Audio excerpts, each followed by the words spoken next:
all very welcome to the 7th webinar in the Irish Bioenergy Association webinar series. This morning's webinar is on the topic of the role of Edenderry in the Irish biomass supply chain. Just going to share.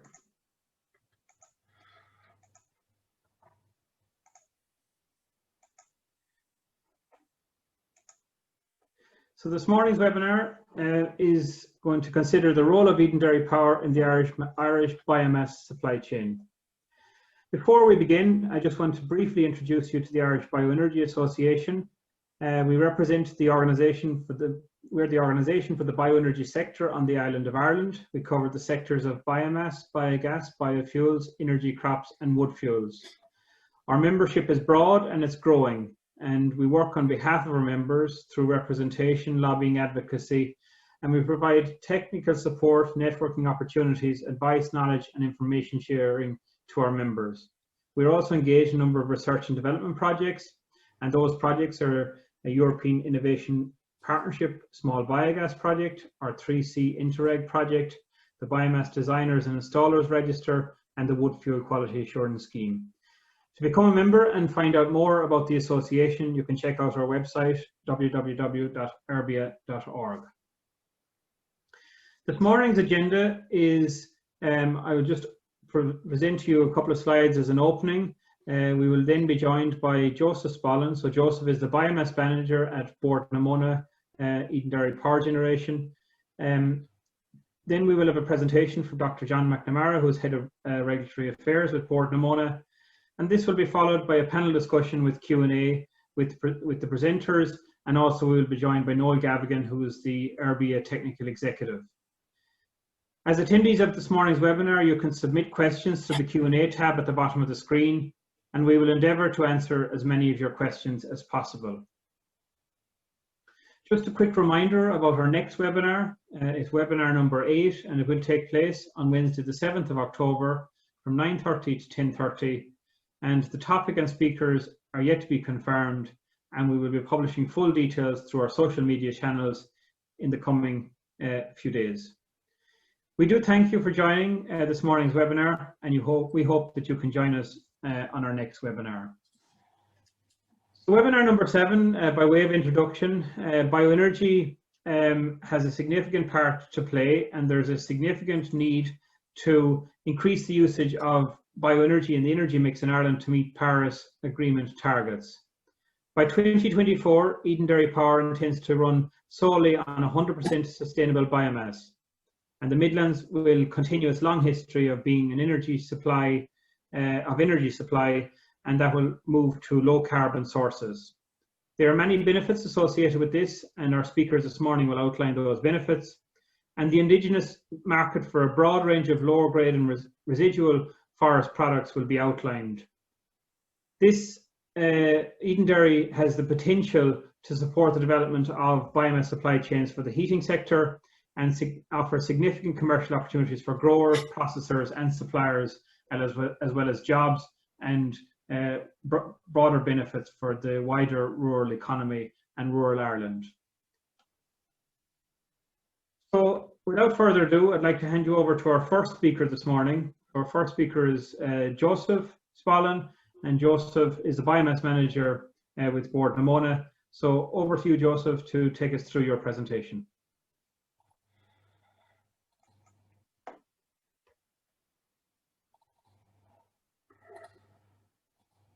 Thanks, Sean, and hope everyone can hear me.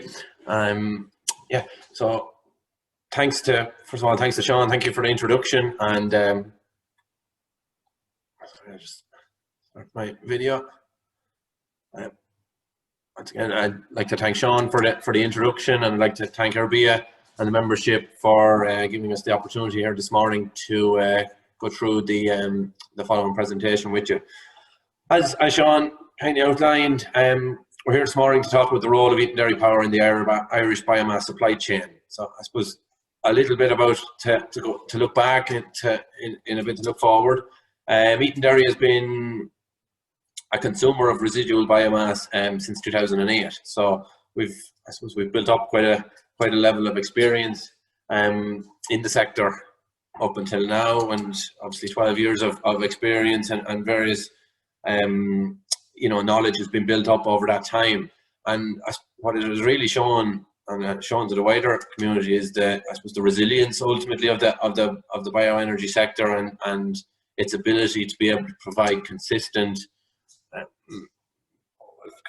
fuel and supply, and ultimately energy supply to the national grid, in our case from EPL. So what the last 12 years has shown us, and as we've developed it over time with ever increasing volumes of biomass being consumed at EPL, is that biomass really has a huge role to play in the whole energy mix and the renewable energy mix as we move forward, as part of our renewable energy targets as a nation. So just moving forward, and just to take into account just some of the figures. So as I've said, Edenderry, the biomass story at Edenderry commenced in 2008, and as we've been steadily building our volume of biomass since then, to such an extent obviously that our plans are that Edenderry will be 100% renewable by 2024. So we'll be consuming 100% residual biomass by 2024, which in comparison to the national targets is that we're 25-26 years ahead of the national the 2050 target for 100% renewable energy. So it's a really key milestone for ourselves, and coming from, I suppose, a relatively smaller volume back in 2008 to really get within up to 2024 now at 100%, and 2024 and beyond, should I say, at 100% biomass. A key, and I suppose the key figure certainly is the 100% renewable, but equally as important, and I think the one on the bottom right, particularly for the membership of Airgrids and the wider supply, is that 80% of the material that is consumed at Edenderry is from Irish suppliers, so it's indigenous material. It's a really important one for us, and it's one that we're hoping to maintain and strive to increase further as we progress along, because obviously the indigenous material, it retains, it helps the Irish forestry sector, but it's a hugely beneficial to the socio-economic piece for particularly for the Midlands and the Midlands region in itself. So moving forward a little bit on it, and I suppose reiterate some of the same points. Key point being that at Edenderry Power will be running solely on 100% sustainable biomass by 2024.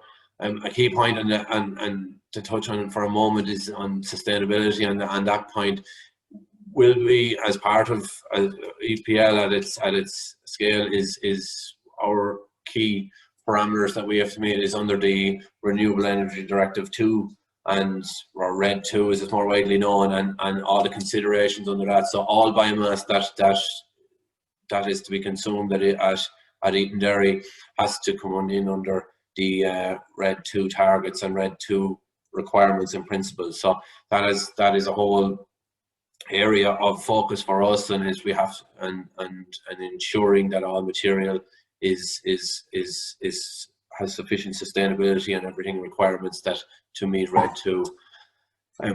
As I mentioned in the previous slide, and Sean thankfully mentioned earlier in the introduction, the Midlands obviously has a long history of energy production, primarily from the peatlands and the peat power stations that were developed through the middle of the last century in the 60s and 70s.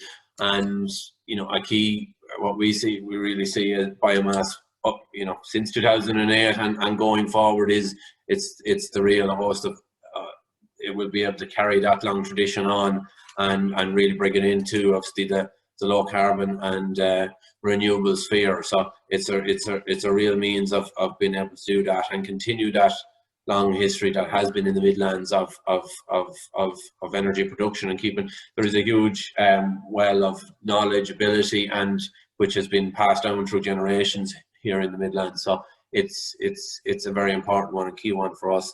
Obviously, on the back of that is the socio-economic benefits that align and the jobs that it provides. And it really is, you know, it's obviously well publicized that in the current time is the area around just transition and what that means. And you know, I think that it really is epitomized by you know, the carrying on of the operation of Edenderry Power, moving into 100% renewable, and obviously retaining the jobs that are in the area. And it really epitomizes the whole area, the whole point of what a just transition is.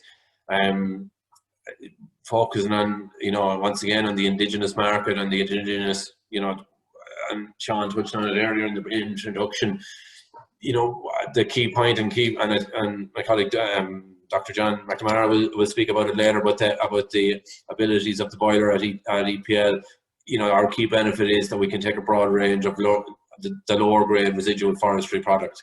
You know, it's the material that, you know, wouldn't be sufficient quality for maybe the smaller, the heat boiler market, but you know, it's obviously material that we can utilize and ultimately produce renewable energy from. So it's very beneficial in that regard.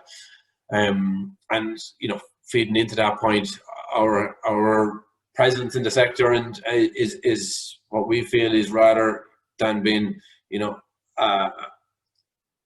competing against a heat sector, we're really building, you know, a rising tide, you know, raises all boats. In our opinion, the more material that's required in the sector, it will really feed into promoting and supporting the heat sector. Whereas producers of material, well, to be able to provide Edenderry Power with maybe their lower grade materials, or retain higher grade material for the heat sector. So it really supports both sectors, and both sectors can work in harmony to keep going forward. The SSRH has come out in the last 12 months, and I believe appears to be gaining traction within the sector, and with more installations going in. And I know AirB are heavily involved in that, in the area around that, and it's something that we feel that our presence in the sector is really will act as certainly a support in that regard.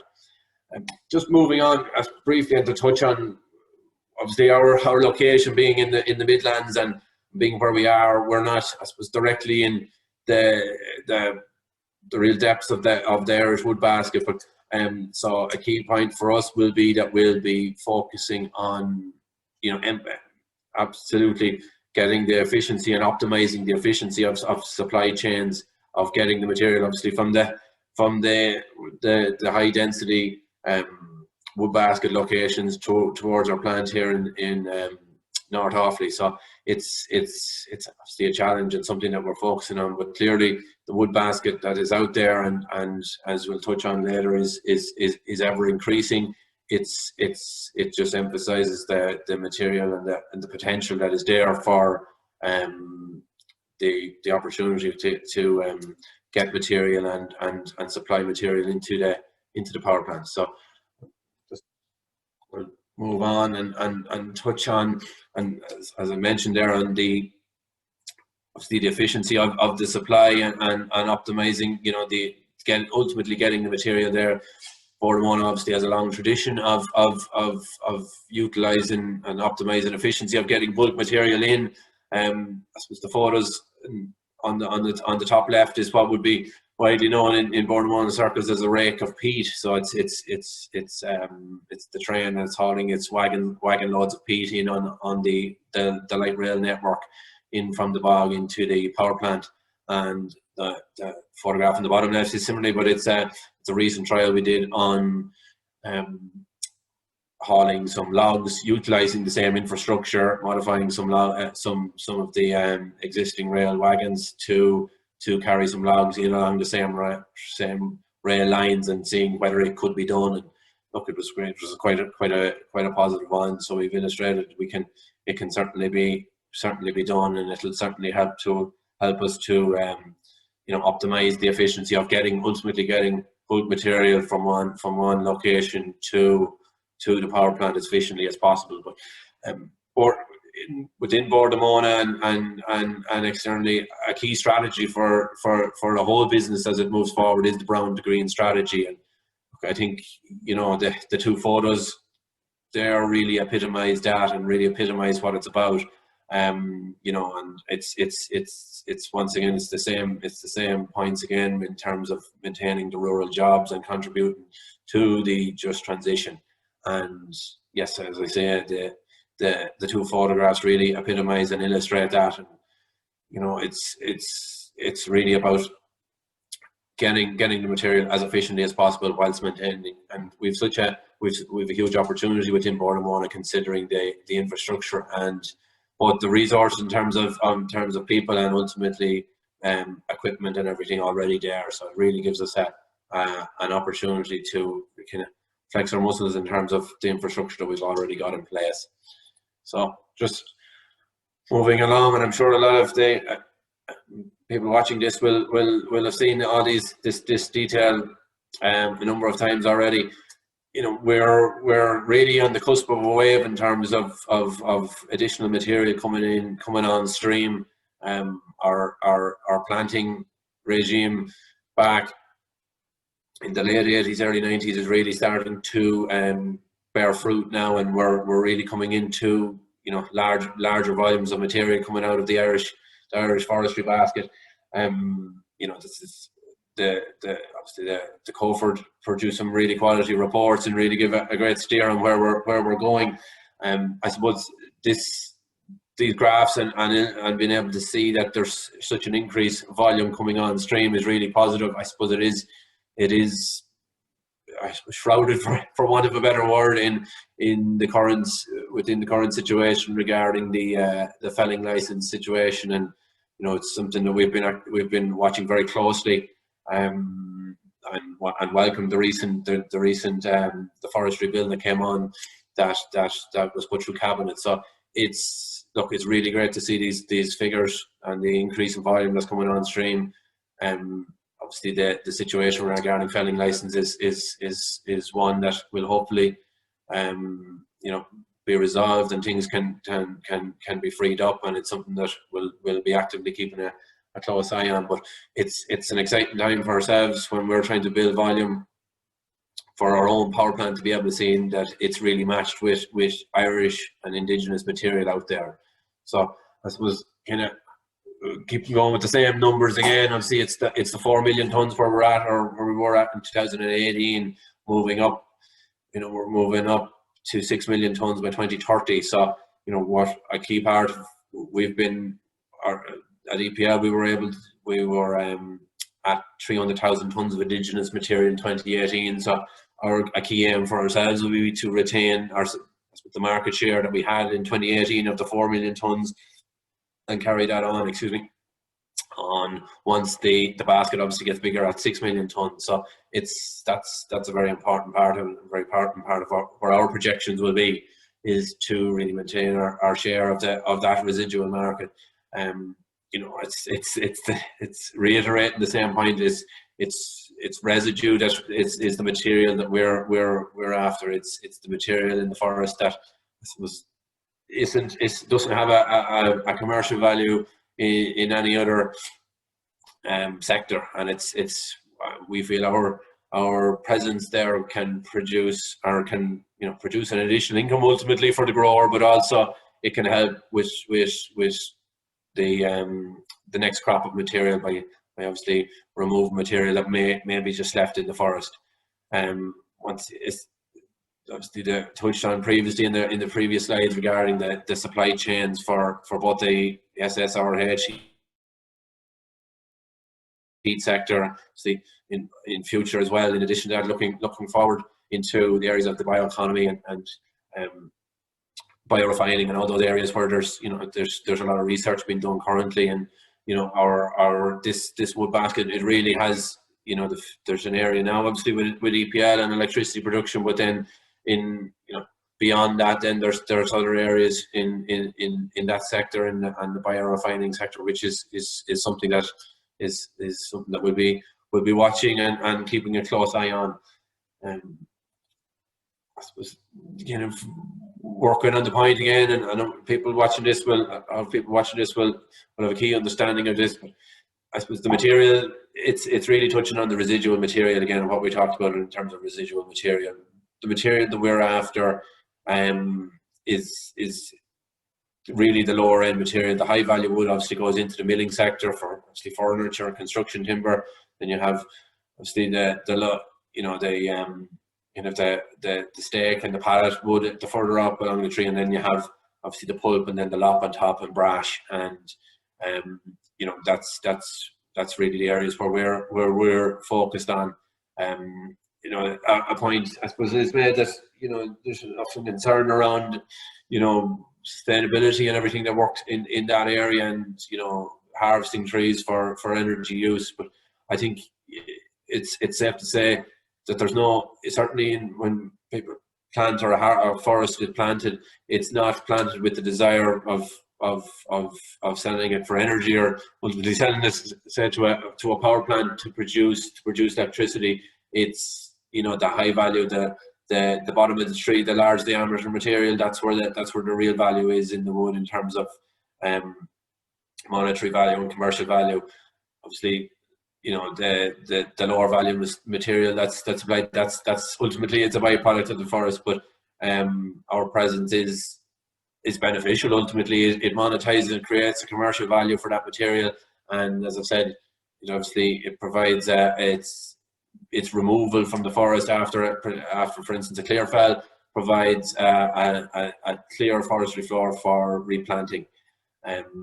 It's in terms of tinnings as well. Obviously, a tinning is a crucial part of a successful and maturing and getting a suitable outcome from a forest. And a tinning material is generally a large percentage of that of particularly first tinning material is pulp wood. So obviously we act as an outlet for that, and our presence is useful for that sector as well. So look, it's an important part, and we see it ourselves. Ultimately, our presence in the sector is an important one for the forestry sector.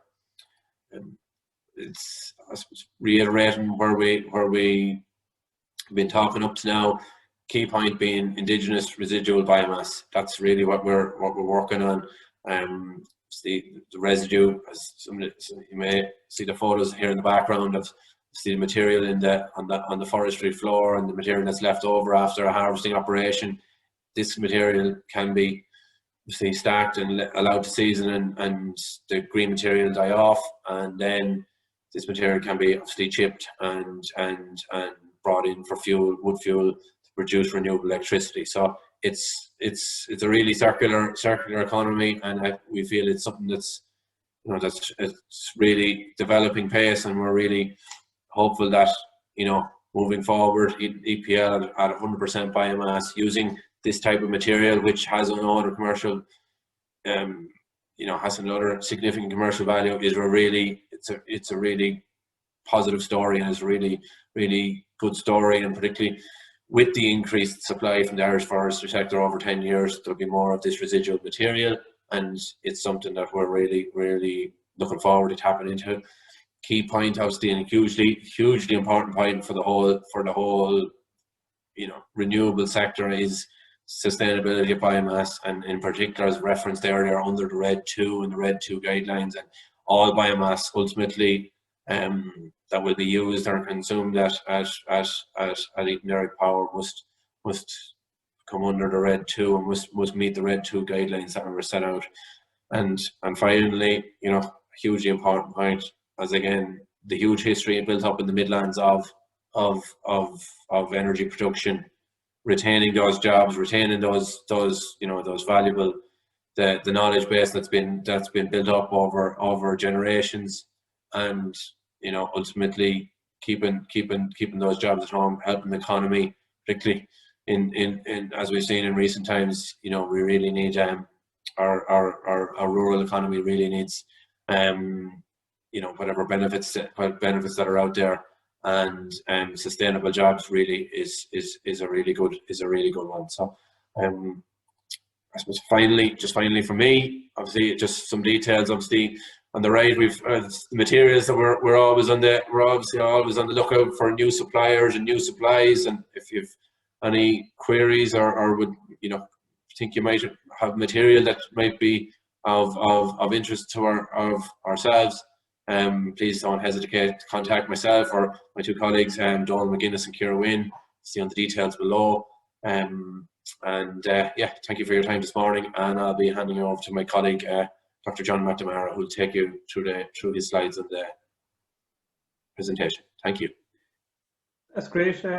Thanks very much, Joseph. And now we hand over to Dr. John McNamara, who is the Head of Regulatory Affairs with Board Namona. Things that have come through there, the presentations will be circulated after, will be available on our website, as all the previous webinars are available also. Yeah, and just if you have questions, put them in through the Q&A tab, and we'll endeavour to address as many of them as possible through the panel discussion. So over to John. Thanks, Sean. First of all, you're hearing and seeing the presentation loudly and clearly? Yes, indeed. Yeah. Lovely.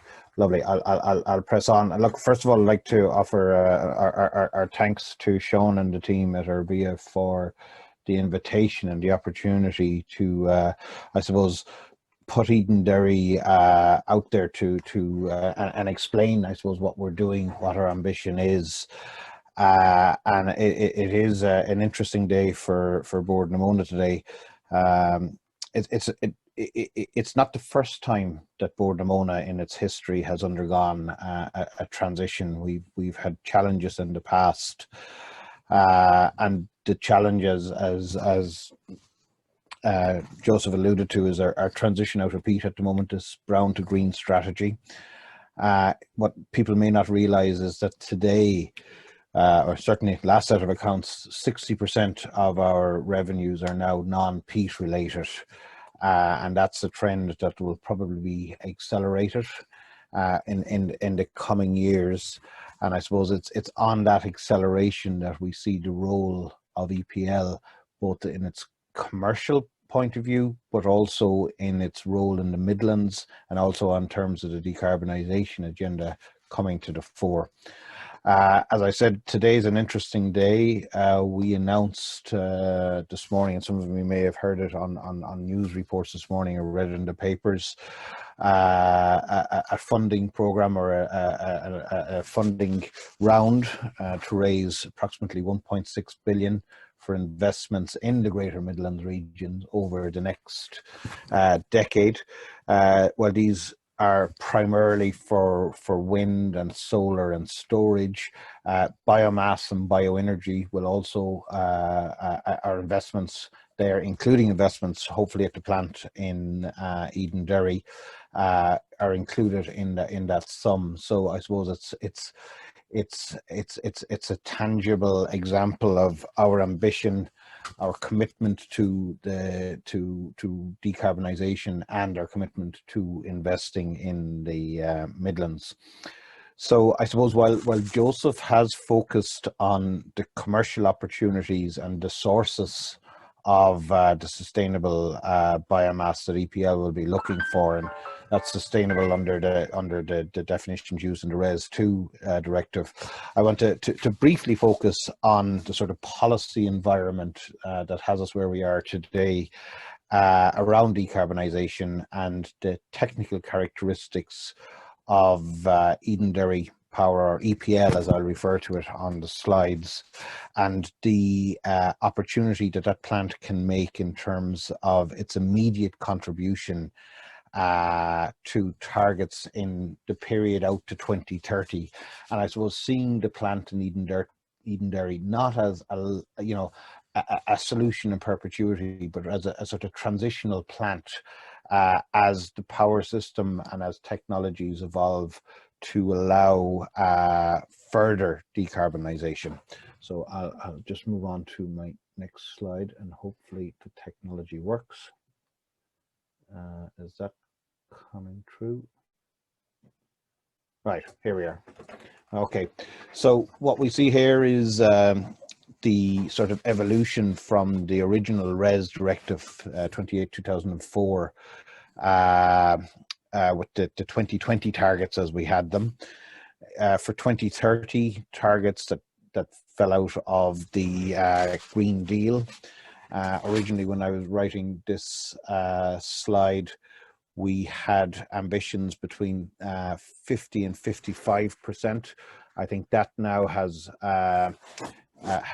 hardened. Just last week, I think the Commission signalled that a target of 55% ambition for an overall reduction by 2030, and ultimately by 2050, the European Union being the first continent or bloc to be climate neutral by then. Those European targets sort of cascade down into targets for the Irish power sector, and what it has sort of materialized as a 70% target for renewable electricity by 2030. Now, I think, you know, sometimes dealing in percentages can underplay the scale of the challenge that's there, because at the same time as these targets are jumping up from effectively 40% today to 70% by 2030, we're expecting an increase in the demand for electricity to increase from about 30 terawatt hours today to between 40 and 45 by 2030. So what we see is the increase in demand, and then the increase in ambition for renewables. So I think it's worth pointing out that the 70% represents not so much a failure of ambition in terms of trying to achieve why not 100%, but rather a recognition that there are constraints on the power system in terms of achieving 100%.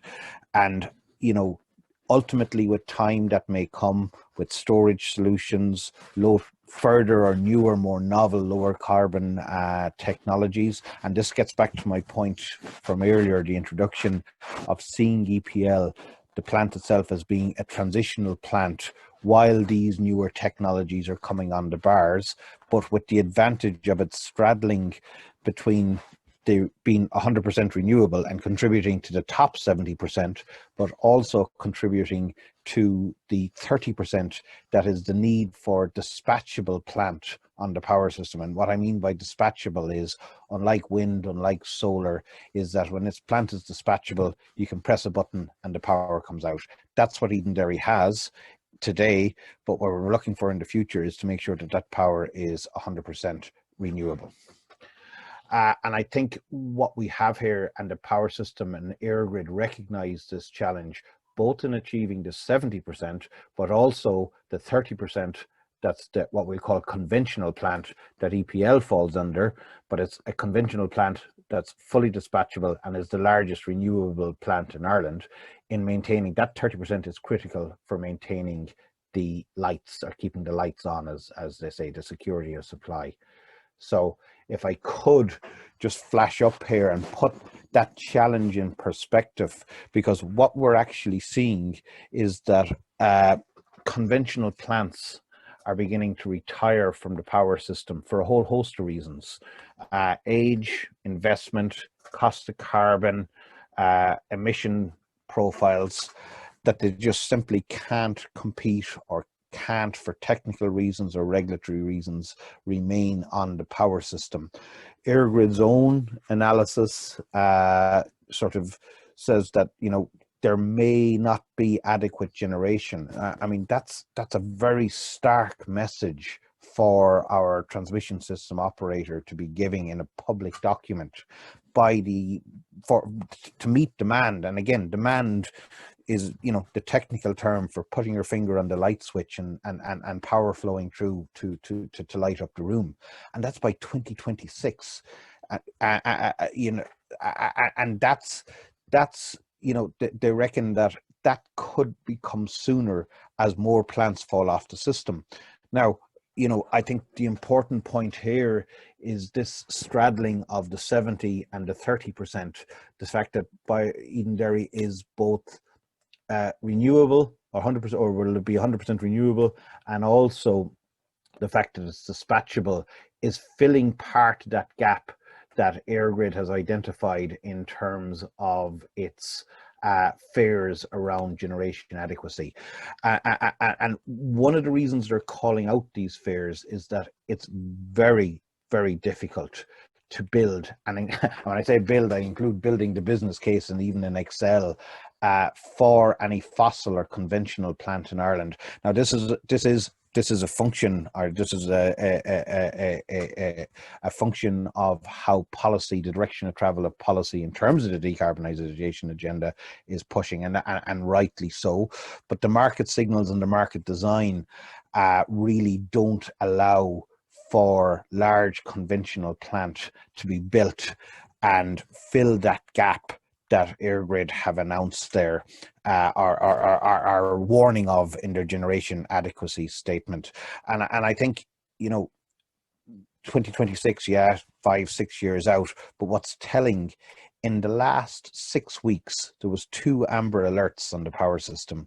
Amber alerts are when the TSO have said we're getting critical in terms of plant not turning up, and it happened on both occasions where you had very low wind days, relatively high demand, and some of the older conventional plants literally failed to start, and you had this amber alert. We've had 2 in the last 6 weeks. If there's people on the call, I'd be curious to know when the last time we had 2.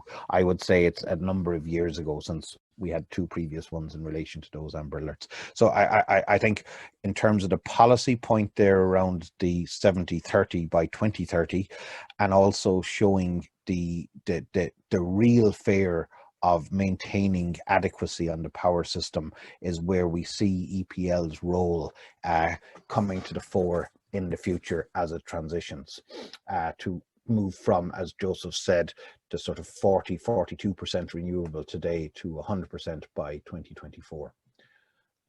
So moving on, I've covered some of these points and I am conscious of some time. The system benefits, we've discussed the security of supply. So one of the other aspects that's there is, and this is a technical point, I won't dwell too much on it, is the inertia of the power system. So the more inertia that's there, the stabler the power system is, and ironically, the more non-synchronous wind and solar can be accommodated, the more inertia you have on the system. Interestingly, EPL has about 1% of the installed capacity at the moment, but is delivering 5 times of the inertia on the power system when the plant is operational. In terms, and I think Joseph has discussed the socioeconomic benefits that the plant delivers to the Midlands and its immediate environment. I won't dwell there, but just maybe throw some numbers on it. It's estimated there's about 15 million directly through wages and the like going into the local economy. About 1.7 million is paid to Offaly County Council and rates. And then in terms of, real people on the site, we have between 50 and 60 people working on the site at any given time. And we have a supply chain that's is about 100 people between contractors and Board Namona employees working to keep material and feedstock coming into the plant. In terms of the greenhouse gas benefits and sustainability, just referring back to that point that by 2030, should that 70% ambition be achieved, it's likely, in the absence of anything else, the remaining 30% or 12 terawatt hours will be conventional gas plants. And depending on their efficiency and their running regime, you're looking at carbon emissions from the power sectors of between 3 and 4 million tons. Now, the counterfactual is having Edenderry on that on the bars running at 100% biomass would reduce that 3 to 4 million tons by up to 10%.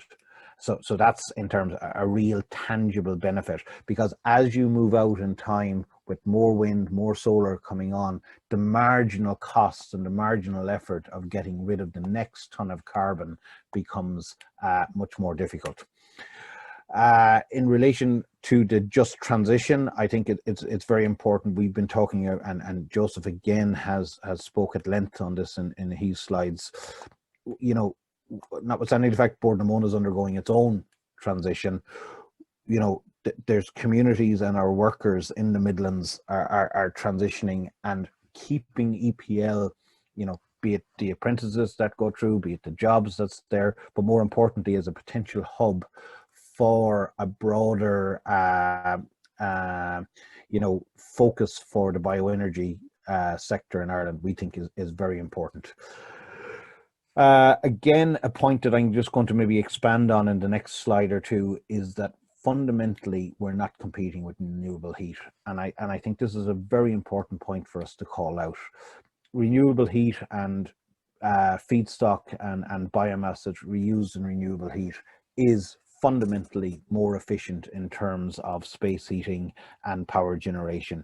And with the absence of a heat load in Edenderry, there's a very valid claim that should be made against energy only or electricity only plants that's using biomass, is that biomass could be used more efficiently, that scarce resource could be used more efficiently in other applications.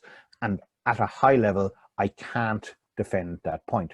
However, there's one flaw in that argument that people sometimes either fail or refuse to accept, is that not all biomass is equal, in the sense that what we're looking at, and as Joseph has explained and given examples of, are these residual or low grade products that wouldn't be suitable for plants in the vast majority of the renewable heat sector. And again, I'll show technically why that is the case. So finally, and again, you know, we don't see EPL in place and generating electricity in perpetuity. We see the plant as a sort of stopgap, or as I said, a sort of transition plant while technologies catch up, other res technologies, other low carbon technologies, that solves this question of intermediacy, of storage, and stability of the power system. So what we see is that by developing the biomass supply chain that we've been working on since 2008, we can keep EPL in the bars for the next decade, but more importantly, we form the sort of catalyst for maybe the next generation. I don't want to go too far off scope here, but the next generation for bioenergy opportunities, be it biorefining or other more novel technologies that are coming to the fore and have been developed in other countries. And we see that as the next logical step, but that step needs the development of these low value residual, or sorry, would certainly benefit from these low value residual biomasses and the supply chains in collecting those and bringing them to a central point. So I think that's where we see maybe a post-30 future, not so much for power generation in its current format at EPL, but rather as a contributor, or maybe a focal point for the Midlands Bioenergy Hub that was included in this programme for government. So I mentioned in passing about why or the fact that EPL isn't competing for the residual or for biomass that would be suitable for renewable heating. And the reason for that is size. Okay, it's the size and the technology. We have a bubbling fluidized bed, the product comes in, the air is blown up, it mixes. It's a very robust system for low grade, low value fuels that simply a typical CHP plant there on the right hand side just wouldn't be able to handle the feedstock with the characteristics that the likes of Edenderry can extract the energy from. And I think what we're really talking about is this size, and relatively speaking, this size brings versatility. Now, size sometimes means a larger maintenance bill, but fundamentally it brings versatility. One of the points that's not visible on that particular slide is the abatement technology that sits behind the furnace and the firebed, and this technology, you know, there's kit there that, shall we say, very efficiently removes the non-CO2 pollutants. These ensures that the plant is compliant with the IED and its follow-on legislation, and that those emissions are monitored and licensed by the EPA. So again, I think just to put things in perspective, what you're really seeing is the burner in Edenderry, 60 meters high and about 11 meters square at the base. So that's where this size gives it the versatility.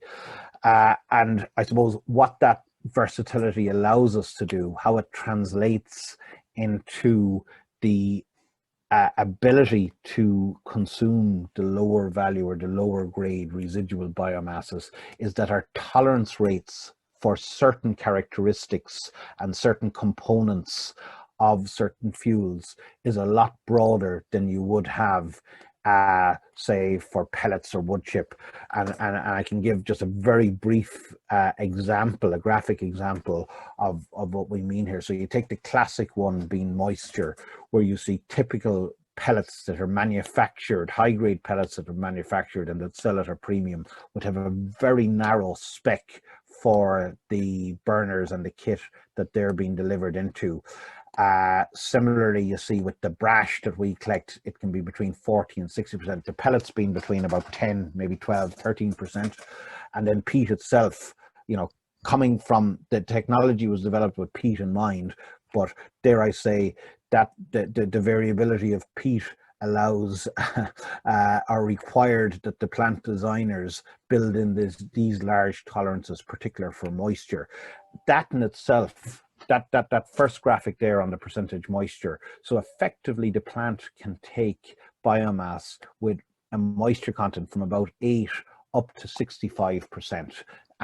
Without any pre-treatment.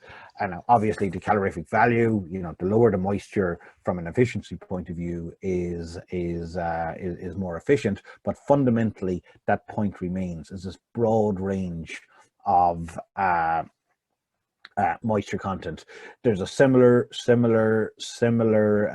benefit accruing in relation to the sulfur content. Now again, this is a function of the abatement technology that exists at the plant that allows a range of feedstocks where you would have sulfur contents higher than what would normally be found in pellets. And again, that allows Edenderry to be able to accept a broad range or a range of products or feedstocks that may not be suitable for others. Similarly for chlorine, important in relation to the sulfur and some of the other contents, that it's not a function of it's a function of the technology, the burning technology, but also of the abatement investment that's been made at the plant as well.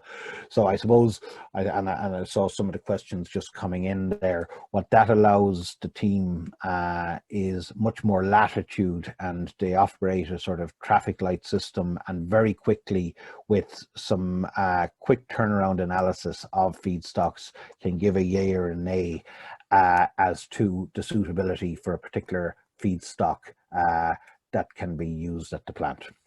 Okay, so I suppose really to sum up the advantages of EPL, we have the potential for an 800 megawatt or an 800,000 megawatt hour plant, so 0.8 of a terawatt, as I suggested, in 0.8, probably 1 terawatt, so about 8% of the 12 terawatts that will be required by 2030. This is a very important point here, and I didn't dwell on it when we were discussing the market design, but the EPL capex has sunk. So if, like what happened back in 2005 when the Tina plant, the gas plant in Tina was, when the state, following on from the TSO saying there was an emergency and the plant had to be built, we're saying this plant, and that could likely happen again in relation to the capacity crunch that Airgrid have warned about, is that the capex here has been sunk. You know, there's little or very little capex required to transition to 100% by 2024. More importantly, and you know, I think as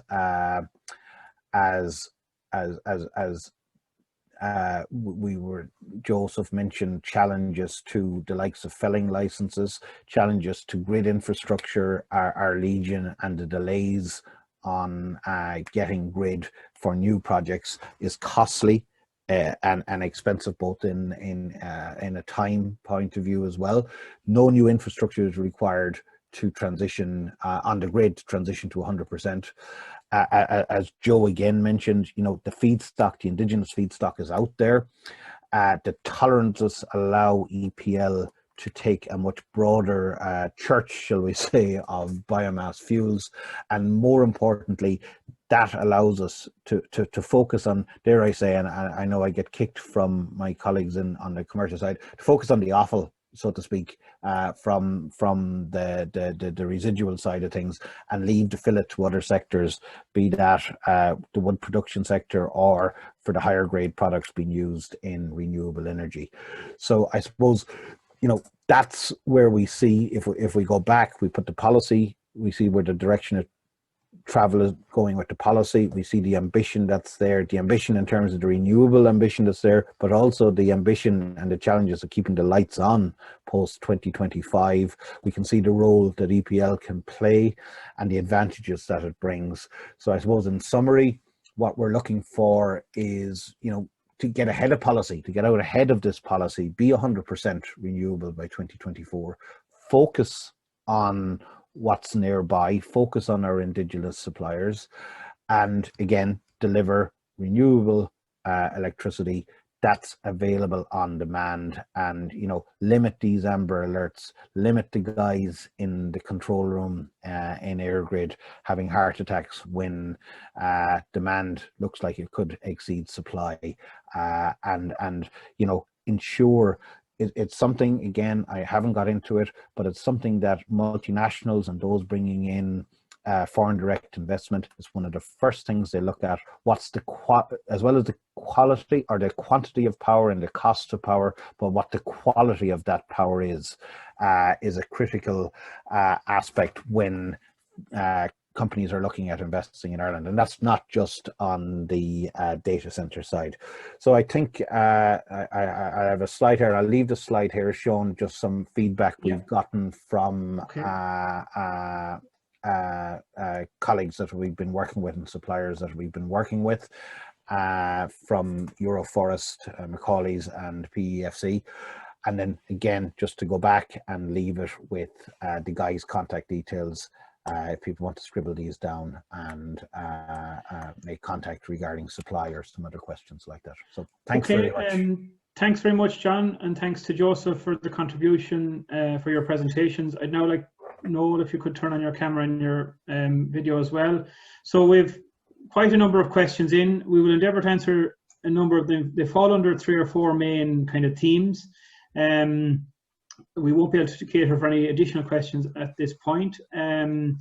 So the first one, Noel, I'll hand over to you just to maybe speak very briefly about the definition of sustainable biomass in terms of the RED II directive, because it is featuring on a number of the questions which are coming in. So if you could just very briefly now, because we have only 9 minutes, so we'll keep our answers brief. We'll try and get through as many questions as possible.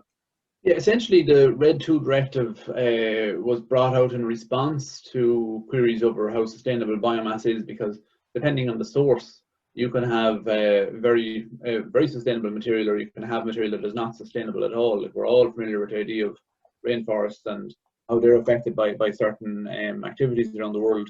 So, and their own natural forests, you know, if they're not managed properly. So the RED II directive sets out very clear criteria, and it's the only renewable source that has such detailed criteria that you must adhere to. And any biomass fuel must adhere to the RED II directive starting in the middle of next year. And it looks at the legality of harvesting operations. It looks at forestry generation, making sure there's capacity for proper regeneration. that you don't exceed the harvesting doesn't exceed the long-term production capacity of the forest itself. It looks at soil quality, biodiversity, protecting natural environments such as peatlands and wetlands, your raised bogs, and blanket peats. So it is which you wouldn't use anyway, and the Red 2 directive confirms that you wouldn't use those areas. So it's a very comprehensive set of criteria that all biomass must adhere to going forward, and that's for both biomass and your liquid biofuels such as your ethanol and diesel as well. So it is Europe has really stepped out the mark. I mean, I don't print too many documents here, and I have here myself at all times for reference, because it's one thing you're always picking up. So I have to say it's a very, very good and comprehensive piece of work. Okay, a number of questions, maybe moving over to Joseph on the biomass supply. I just one or two there, looking at the types of material that you're using in Edenderry, and this obviously you're getting that from who you're getting that from in terms of Irish suppliers, foresters, farmers, and then the question about moving to 100% Irish supply, is that on the agenda from an Edenderry perspective? So Joseph, maybe if I hand over to you just to deal with some of those questions.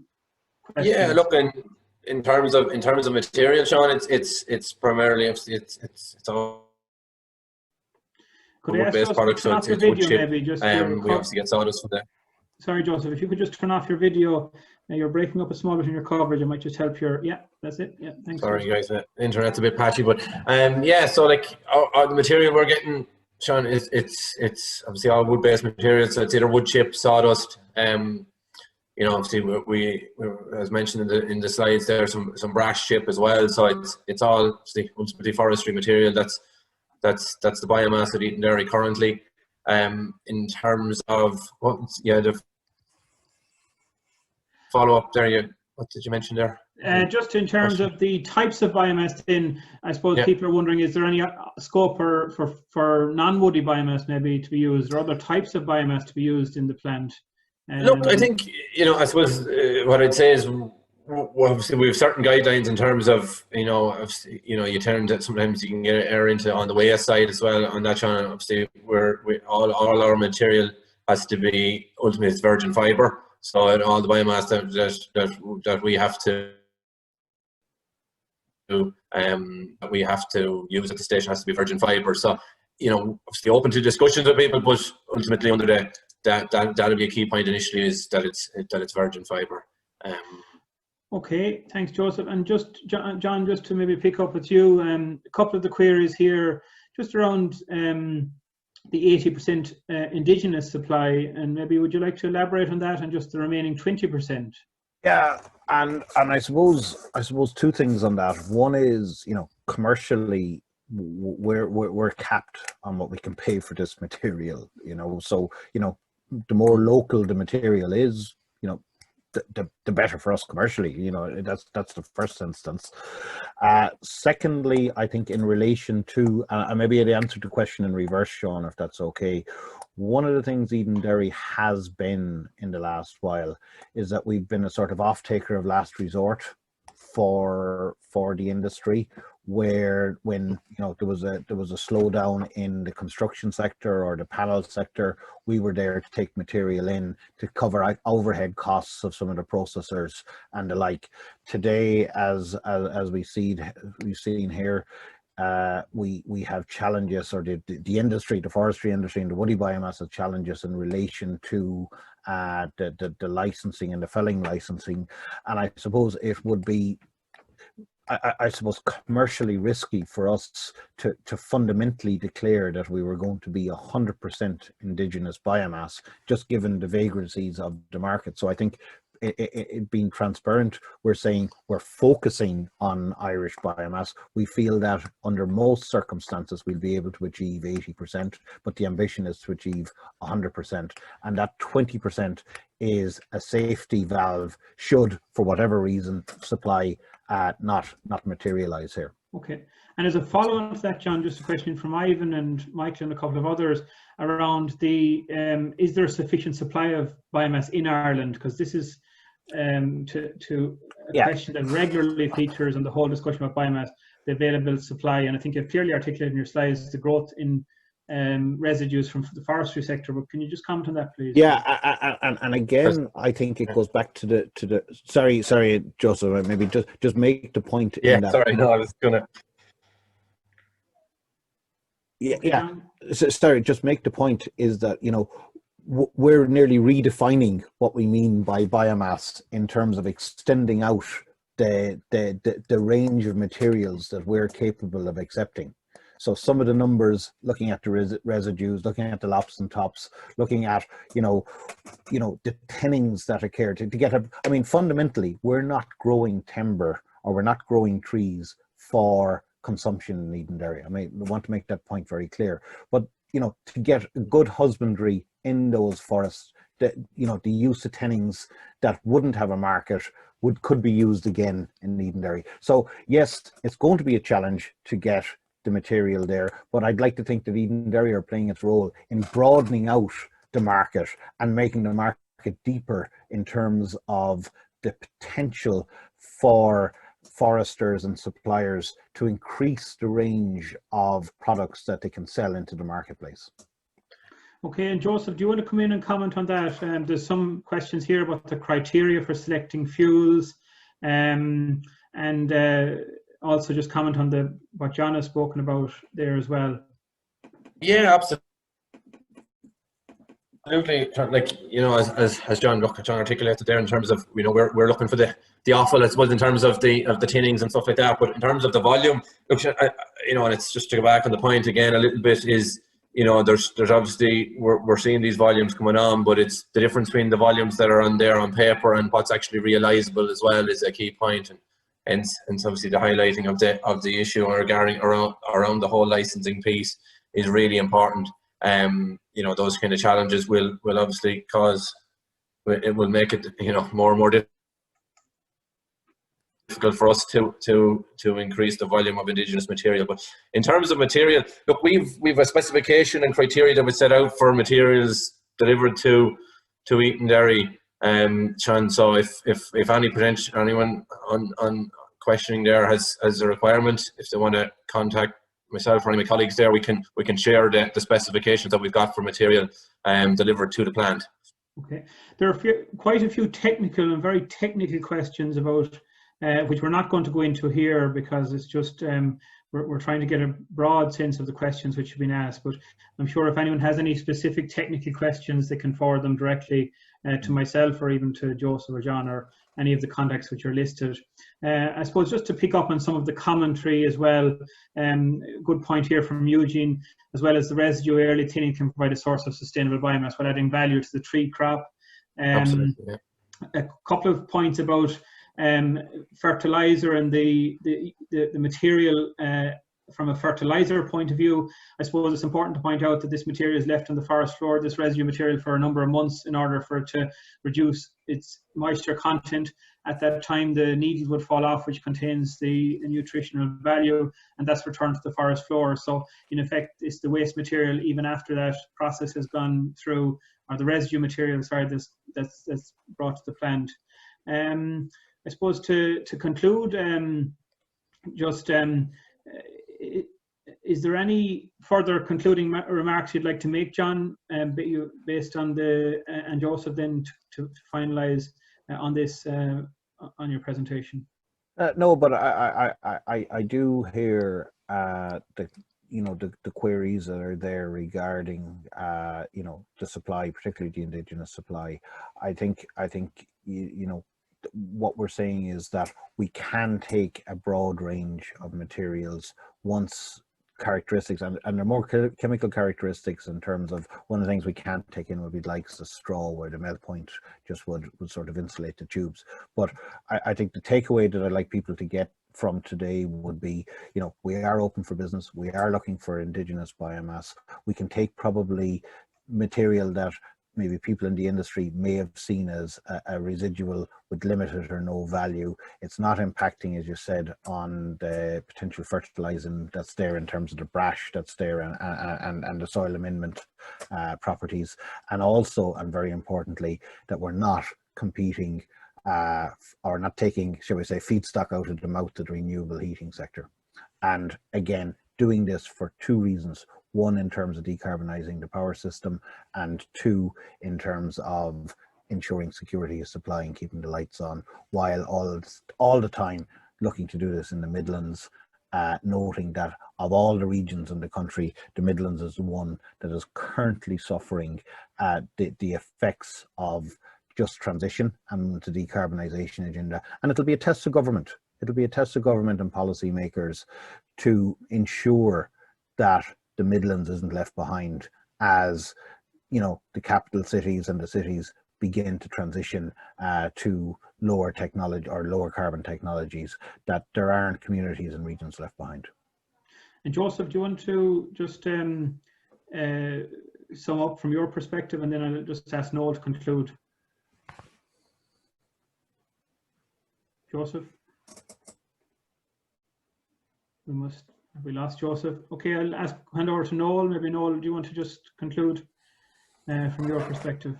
I suppose quite a bit of it has been gone through already in terms of what Edenderry Power are doing. It's I suppose from the bioenergy industry perspective, what it has done is it has, you know, over the last number of years, it has set the market in place for a lot of material that normally would not be utilised.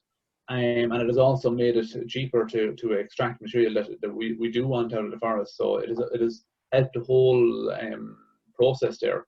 And it goes down this whole road of, ultimately we want to be able to utilise whatever material is available, and obviously recycle the nutrients back in, and it fits very well into that, and it fits very well into utilising all of the tree. Obviously enough, as John has said, you know, they're not looking for material that's going to be used in the heating sector.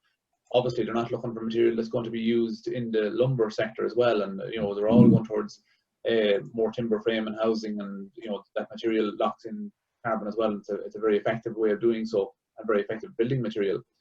It allows the economics of forestry to work better by being able to utilise all that material, and it just sets it has really worked in moving the supply chain on. Okay, thanks very much, Noel.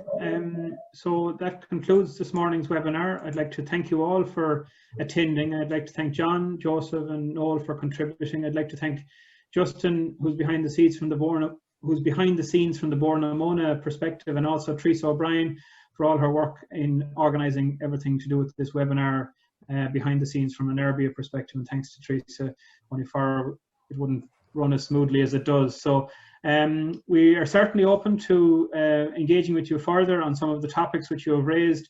Unfortunately, we didn't get to all of the questions. We got to as many as possible, but if you have any specific queries, please feel free to feed them through to us.